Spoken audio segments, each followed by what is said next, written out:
Thank you for joining me. Today we are going to play with some flavors. We are going to start with a nice savory pasta dish, and we are going to do a light and tart dessert today.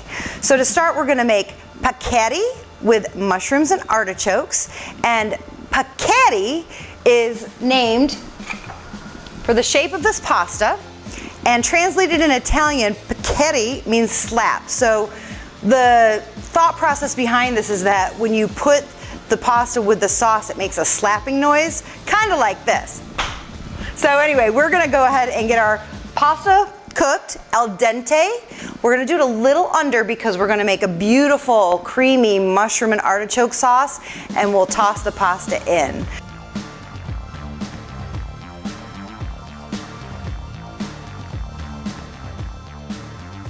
So let's get our pasta started.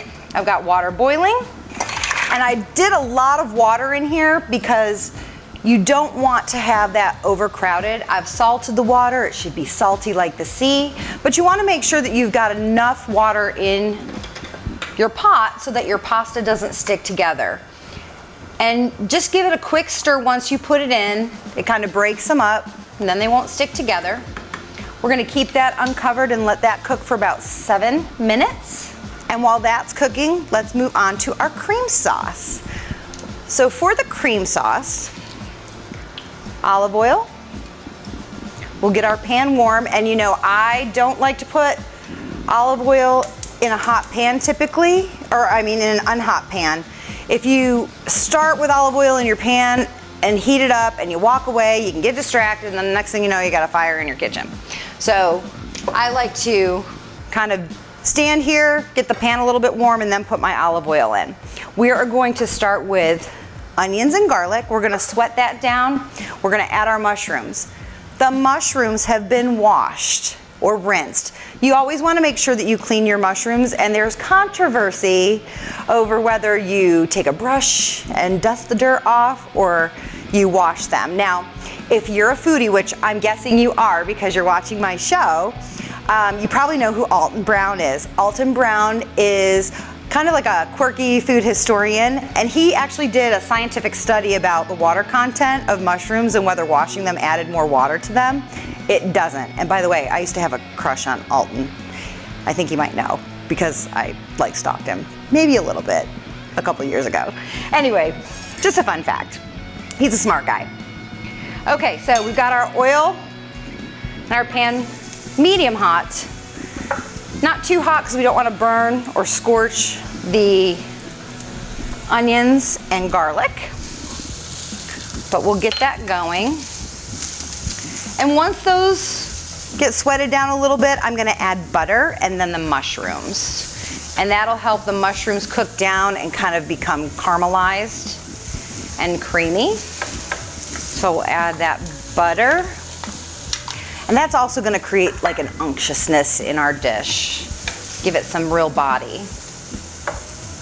This will take just a few minutes. We'll come back and we'll finish off our pan sauce. Okay, it's time to add our mushrooms. Like I said, I rinsed them.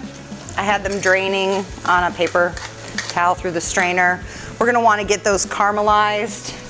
Our pasta's almost done. When that pasta is done, I'm going to pull it out of the water. I'm not gonna pour it out in a strainer. I'm gonna pull it out and save some of that pasta water to add to our sauce, because that starchiness in the sauce will help thicken, and the water will help thicken our sauce.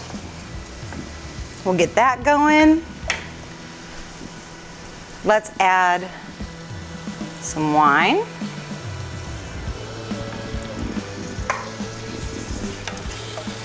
And I had turned down the heat so those onions didn't overcook, but we'll turn it back up. Let those mushrooms cook down, let that cook in the wine. And then we can also add our artichokes at this point, just because I feel like if we add them now, it'll impart more flavor than if we had just tossed them in at the end. Adds a little brininess to the sauce. Let's take just a few minutes for that pasta to finish.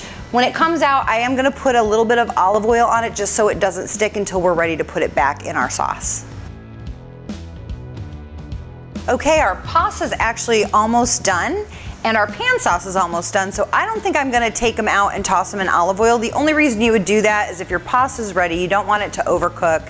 You would remove it from the water, and you wanna put some kind of olive oil or butter on it so that it doesn't stick together. But I think we can take it right from the water into the sauce. So the next thing I wanna do is add our cream and the Parmesan, and kind of let that Parmesan melt into the cream. And I'm gonna add some parsley. Isn't that pretty? All that green. And then we're gonna add our pasta. So I'm gonna take it right from here. It looks ready.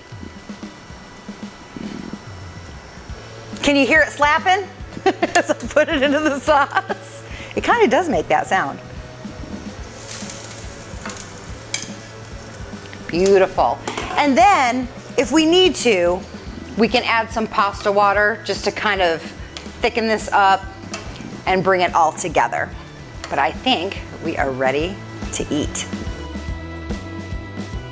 All right, our pasta is ready to plate. I'm gonna use a ladle just because I think it's gonna be easier to put it in our beautiful pasta bowl.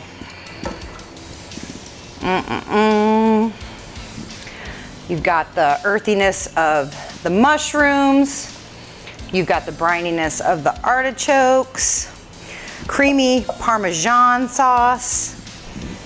We'll put some more Parmesan on top. And let's sprinkle it with a little bit more parsley.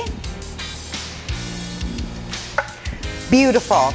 Spaghetti is how you say the name of the pasta with mushrooms and artichokes. Oh, and I know I mentioned him before, and I told you I had a crush, maybe a little bit. Wouldn't we have looked good together? He's married now, so I promise I'm totally over him.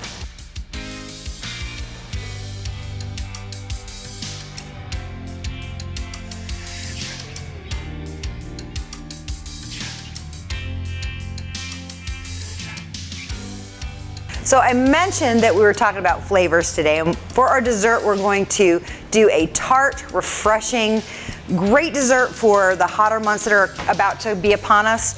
So we're gonna make Granita. Granita is like think of like a snow cone, except we're gonna flavor the ice before we start to shave it and create that kind of fluffy texture. So we're gonna take some water,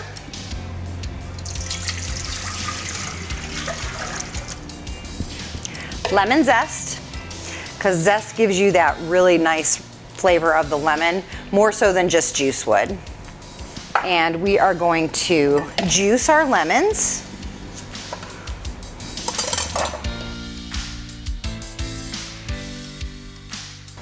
And then we'll add some sugar. We're gonna bring this to a simmer. We want to have that sugar dissolve. We don't necessarily want to boil it. And once that comes together, it's just a matter of putting it in a bowl to freeze. And as I do these last two lemons, you notice that the peel's not on them. That's because I zested the peel off, but I didn't want to waste the lemon. So you might as well use the whole thing and keep these for juicing. So, one more.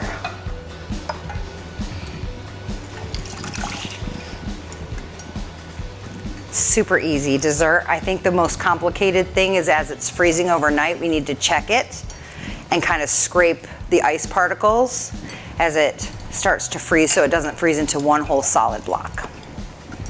Okay, I'm gonna add our sugar. Turn our heat on. Give it a stir, and we'll just let this cook until that sugar dissolves. We'll get it in the freezer. So I like to be fancy, and instead of just doing a lemon granita, I think we do 2 layers and we do some strawberries. So to do that, I'm going to take these strawberries, put them in a food processor with a little bit of sugar and make a puree. That sugar should be dissolved, and we'll get them in the bowls and we'll get them in the freezer.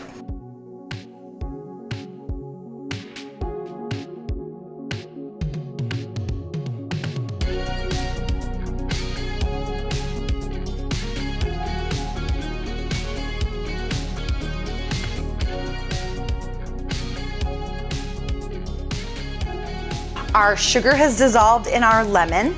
water, and I've got my strawberry puree. You'll notice I'm using glass bowls. Glass conducts cold and heat, so you'll get this to freeze a little bit better if you use glass versus plastic. Plastic is insulating and it would take you much longer to get this to freeze up. So we'll pour this in that container. We'll pour this in this, we'll cover it. Now, once this goes in the freezer, I mentioned earlier, we don't want it to just sit overnight and become one big solid block of ice. Every once in a while, so maybe start it a little bit earlier in the evening so you're not having to get up in the middle of the night, go ahead and open these containers, and the ice that forms on the top, you'll just kind of want to scrape it and mix it back into the liquid. And as you do that, it forms those ice crystals and creates that texture of a granita. So because this takes a while for it to freeze and get the texture that you want, I went ahead and made some yesterday. So we've already got it ready. And I just think this is gonna be so pretty with the yellow and the pink. So I'm gonna layer it. And you can kind of see it's just an icy texture. Almost like a sorbet. Just nice frozen fruit and fruit juice. This is a deeper glass. You could use a sundae cup. I wanted to use something that you could see the layers in. Let's put our lemon, and you can kind of see how it's kind of like a snow cone, like shaved ice, or scraped ice in this case. So we'll layer that on top. Perfect for summertime. And I don't know about where you are, but we're in Dallas, and yesterday it was 92 degrees, so I'm ready for some granita. And then to make it pretty, maybe put a couple lemon wedges. You could put a strawberry. I've got some mint. Beautiful, warm weather dessert. Granita. So we did some flavorful recipes today. We started with a very earthy, savory dish with the paccheri in the mushrooms and the artichokes. We moved on to a beautiful, light, summer tart dessert called granita. And I don't know about you, but I'm thinking a wine pour over might be good in this too. Maybe that's a new recipe I come up with. But if you do want the recipes we made today, please go to jenniferbasil.com and you'll find links to my social media on my webpage as well.